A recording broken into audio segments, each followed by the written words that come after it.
Good afternoon, everyone, and welcome to our second Schools Network event. Today, we're going to continue to build on our regional understanding of violence prevention and reduction within the education space. Our aim is to continue to bring educators and external partners together to develop our schools and shared understanding, language, and approaches to develop a stronger collective vision. Schools are uniquely placed as safeguarding hubs, providing a universal and safeguarding curriculum. You lead evidence-based multi-agency approaches, but we also know the scale of the challenge.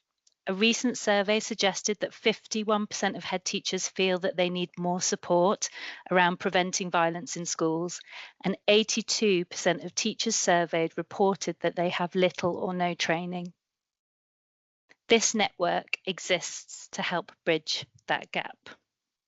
All sessions will be recorded, as I've mentioned, and you will be able to, they'll be made available online. Please do continue to share these with colleagues, use as staff briefings, use as a training resource. After our session today, I will stay online to facilitate a discussion if you wish to remain and to answer any additional questions that you may have. Today's session hopes to deepen our understanding of the evidence base and how we can practically consider our in-school practice, provide an insight into the DFE Safe Task Force, and provide practical perspectives from Knife Savers. Then, before closing, I'll give an update on current training available across our region. We would like this session to be interactive today, so please do ask questions in the chat. We hope to leave space after every presenter. If there are questions unanswered, we will follow up on these. So without further ado, I would like to ask Ben from YEF to share his screen. Hi, and thanks, Nadine. Just going to have to do the customary question, just to check you can see that.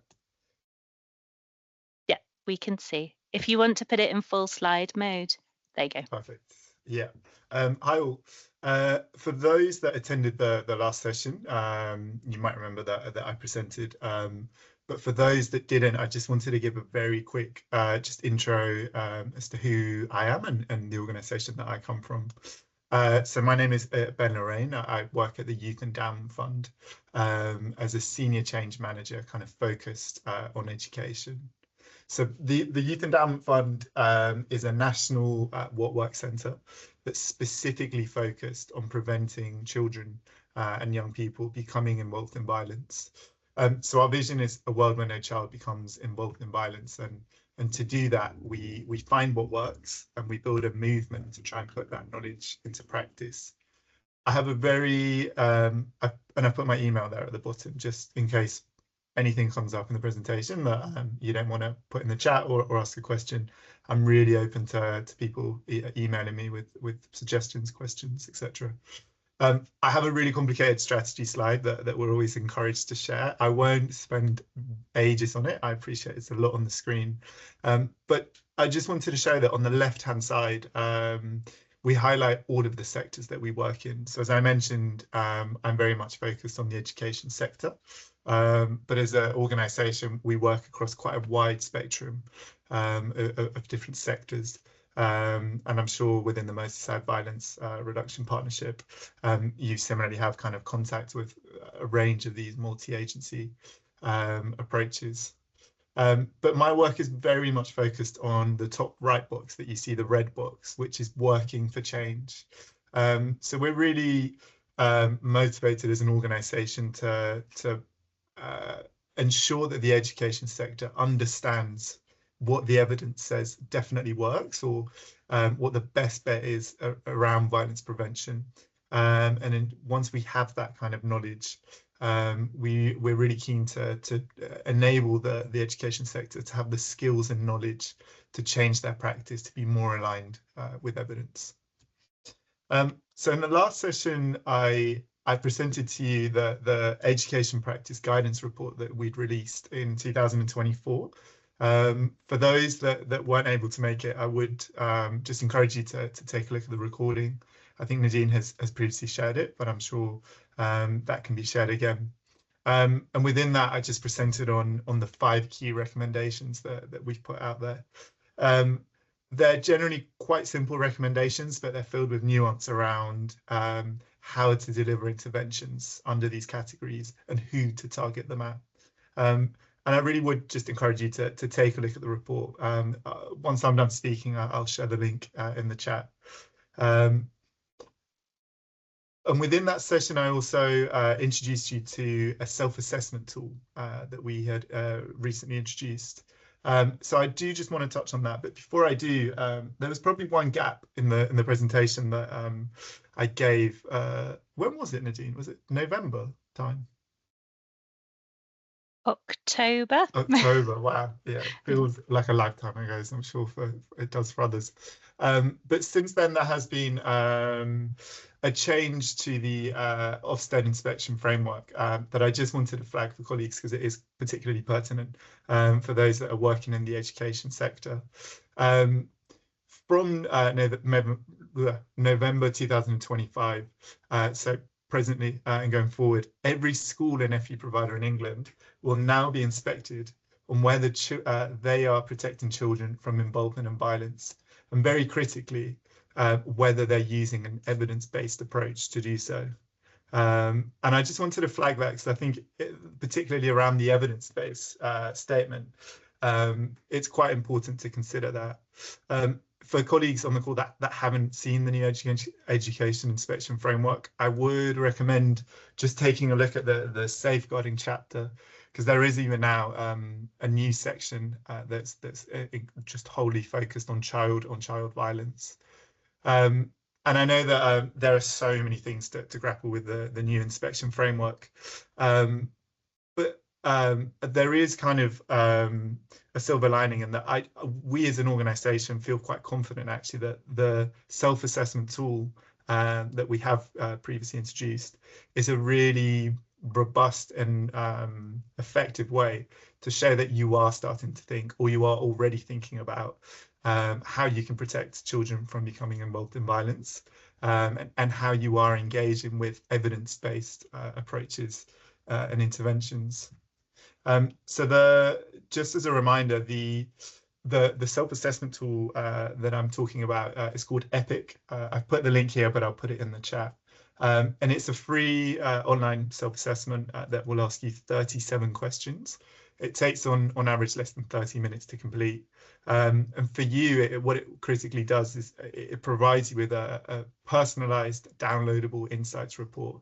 So that insights report will summarize the violence prevention practice that's happening in your setting. But it will give you, depending on how you've answered the questions, it will give you tailored and personalized insights on areas of practice that you can improve on.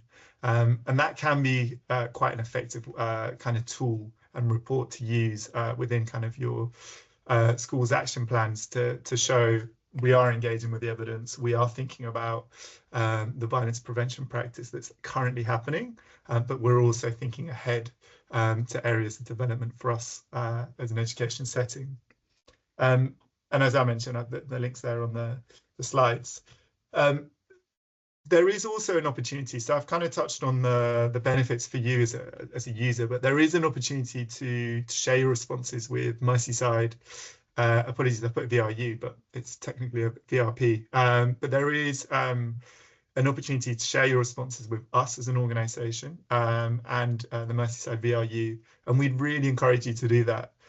We're really quite motivated and to kind of work within the Merseyside region to understand the trends and understand the violence prevention practice that's happening in your region. And with that kind of data and those insights, we as an organisation can work in partnership with the Merseyside VRP to think about what are the areas of support that we can give out. If we have like a high number of Merseyside schools that complete the tool, we can then start to think, okay, well, we can see that there's a need for improved access to mentoring. There's a need for specific tools around engaging your students on areas of violence within their local community. So we really would encourage you to just tick those 2 boxes, and that's the page at the end of the survey. And lastly, just to show you that this is just a flavour of the kind of the data that we can pull out of the tool, and then begin to work with the Merseyside region. So this is data that's reflected from all across England, from approximately 250 schools so far. As you can see, that there are particular areas where lots of schools are in the green, which represents practice that's happening always or often. But there are particular areas of practice where schools are struggling to do that. An example is the top response there, where schools are questioned, do children returning from suspension receive one-to-one mentoring? And actually we can see that over 60% of schools answered that, sometimes, rarely, or never. And that's understandable. I think mentoring is a very resource intensive thing to provide. And so, but for us as an organization nationally, we can start to understand that that's an area that schools particularly need help with. And similarly, kind of regionally, within Merseyside, if we start to see those insights, we as an organization would really like to help the region as much as possible. And I'm sure the slides will be circulated, so there's an opportunity to kind of just explore what the national trends are. A couple of things I picked out that we as an organisation think are quite interesting and are starting to think about how we can support the education sector. But I'd be really interested to see if the national picture is reflective of the Merseyside picture. But just a couple to pull out. The top one, when asked, do trained staff provide relationship violence reduction sessions to secondary age children, which is quite a particularly pertinent issue at the moment. We're seeing that over half have said sometimes, rarely, or never. So there's a huge gap in the offer there, and that's something that we as an organisation are hoping to provide support to the education sector with. And then lastly, when asked around targeting efforts at the times and places where violence occurs, 2 questions that kind of stand out. We asked education leaders, do you consult with staff to determine where to focus your efforts? Almost half of them are saying sometimes, rarely, or never do we consult with staff. And that number jumps up to almost 60% when asked, do you consult with children in your context to understand the times, locations, and aspects of violence to focus on? So that's an area that we as an organisation with this kind of insight are hoping to support the education sector with. But as I mentioned, we would really love to have that more localized picture within Merseyside, and then see what we can do to support you as a region.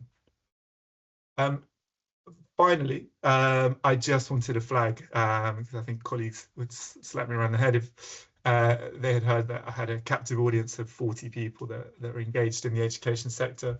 I just wanted to flag that as an organisation, we're running webinars in partnership with the Department for Education. We have run 2 so far, and there are 2 more that we will run. There's one, the next one is on social and emotional skills development, and the last one is centered around violent times and places and unproven approaches within violence prevention practice. The link is in the slides, which I'm sure will be circulated. But if anyone's interested, please do sign up. I'm conscious for those that work in the education sector, you can sign up and you're often not able to make it. That's totally fine. I'm aware that the recording is circulated to anyone that registers, so please do just register. I'll pause there, Nadine. It was just a very short kind of reminder of the stuff that we'd focused on, and just a request to please submit a self-assessment. We really want to help the Merseyside region as much as possible. Fantastic, thanks for that, Ben. I think it's also useful to see the EPIC translated into those dashboards. It's really impactful, isn't it, to really clearly see those areas of development. And I think I would go even further to say that, you know, the schools guidance and the EPIC toolkit really allows that kind of whole school conversation. It provides that framework around areas that we need to be looking at and addressing in our own setting. So that's really helpful. And I'm glad you mentioned the webinar series. I haven't been able to attend, but I have seen the recordings of the first 2 sessions, and again, really helpful in terms of developing that kind of national common understanding.